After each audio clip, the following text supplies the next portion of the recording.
What's going on, guys? Hey, it's Anthony with Wrenched Out Reviews, and today we're going to do a review on the Sightmark Reflex sight, so stay tuned.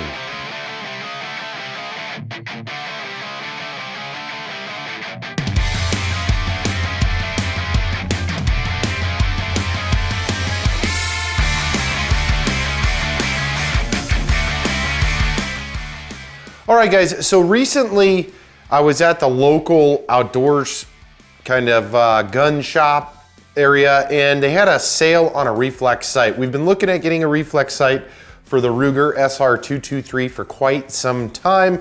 We were actually leaning toward the Vortex, but we ended up getting the Sightmark, and the reason was it was 50% off. It was some kind of holiday sale going on. So let's take a look at this guy.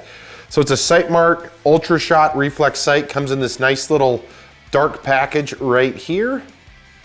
It does have four views, and I'll put a link, or try to put a link to this product and some of the other ones that we'll show you today in the video.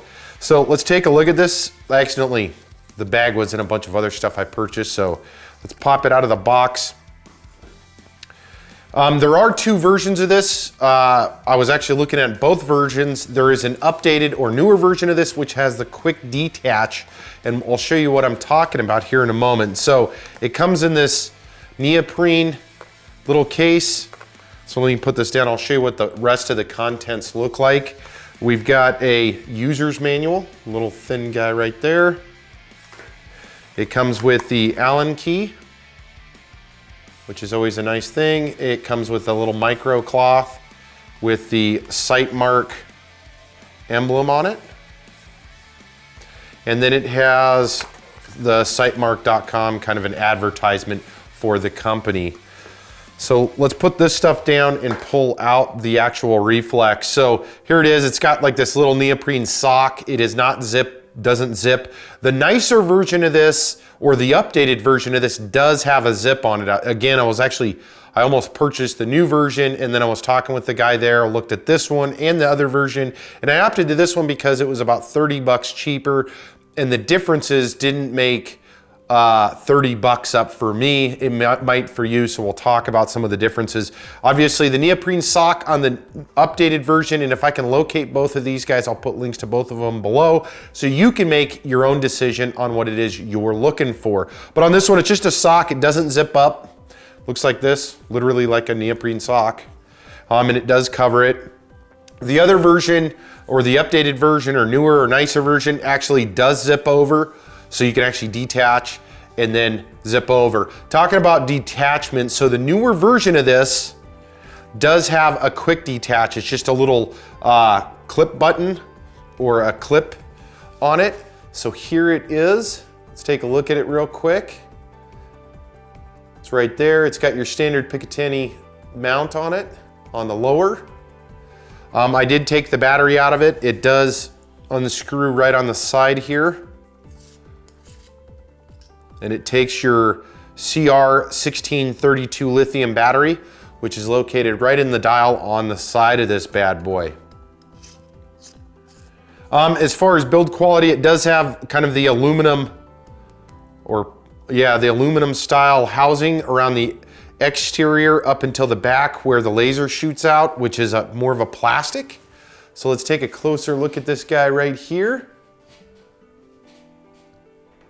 There it is, and then you've got kind of, if you can see it in there, you've got kind of that hollowed graphics. You do have the adjustment screw on the top for up, and then you have the right-left adjustments on the side, which is also all Allen key. On the rear of it is your selector for whatever it is you're looking for, whether it's your standard dot, or you're looking for your 4, or you're looking for circle.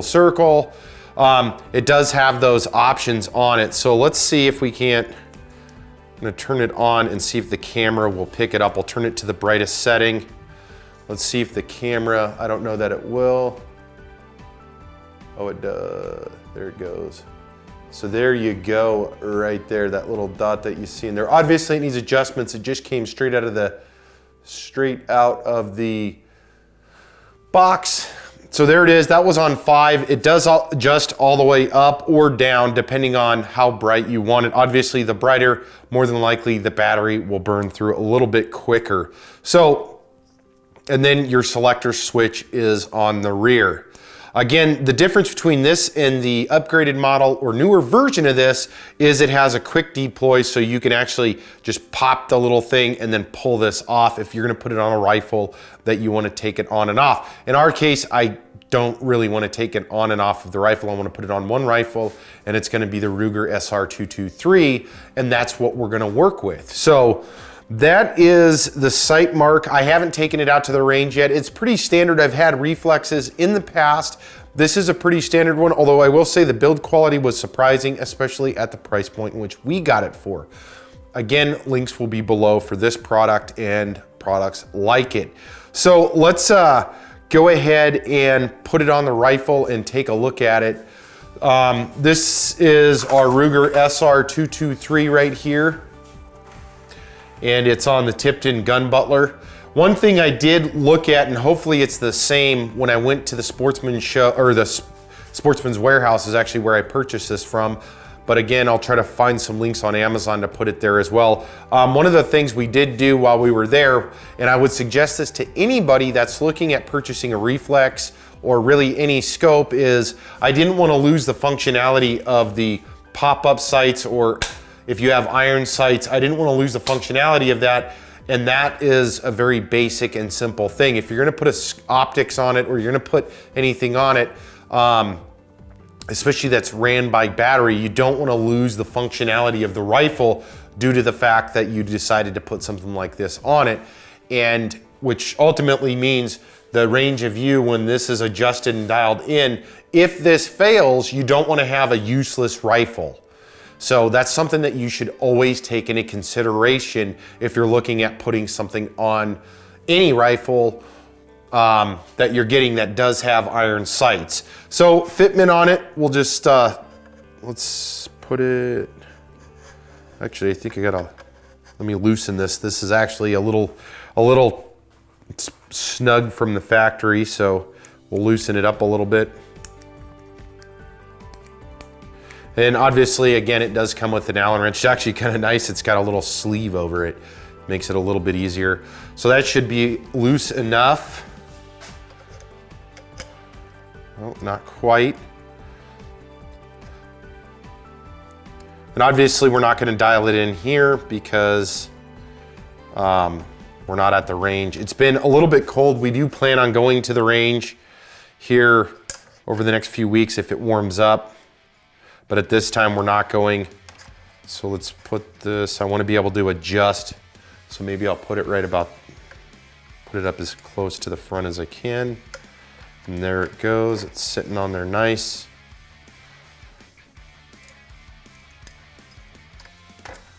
You want to make sure it's seated on your rail system in the correct slots. These on the Ruger, there it is. You obviously don't want to jar it around. I want the ability to kind of move the selector once I go in. And then generally speaking, if you're going to be doing one of these, what I always do, make sure everything's in alignment. And so it does need a little bit of an adjustment looking just at it sitting here. It looks like it is a little low and to the right. Let me turn it back off and let me show you. So this is, again, the Ruger SR223. There is no ammunition in this weapon.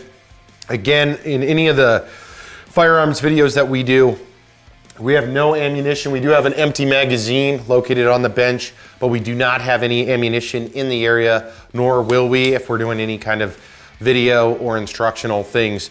So this is what it looks like on the Ruger SR223. So it does stick up a little bit. You've only got a little bit of, it's only actually a little bit higher than the Ruger flip-up sights that are on it. So that's what it looks like fully down. Let's pop them back up. And there it is right there. So it's not too big.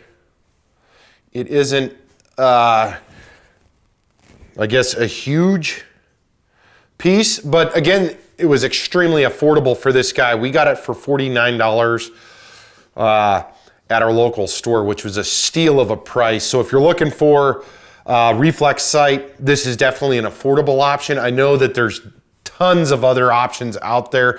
We just wanted to do a review on this guy because we just purchased it. We thought it was a smoking deal. We do like the build quality on it. We are gonna range test it, of course. I don't see that there being any issues. Again, we've owned quite a few different reflex sights throughout the past few years, and they've been on the similar platforms. They're just a nice, quick, simple. It is a flat reflex, so it's just dialed right onto the glass. It doesn't magnify or do anything of that nature for this setup. I know that there are options out there that do have slight magnification or 1:30 or whatever it is. This one does not. So again, that is the Sightmark, and let me get you the actual official name of it. It's the Sightmark Ultra Shot Reflex, and there it is. Let's do a quick close-up of it. There it is. And again, this is a Ruger SR223. We're actually gonna do a quick review video of this. That's coming soon. We wanted to throw the reflex on it before we dived into it, and then some of the things that we've done to this rifle. So that is pretty much it. It's a fairly simple,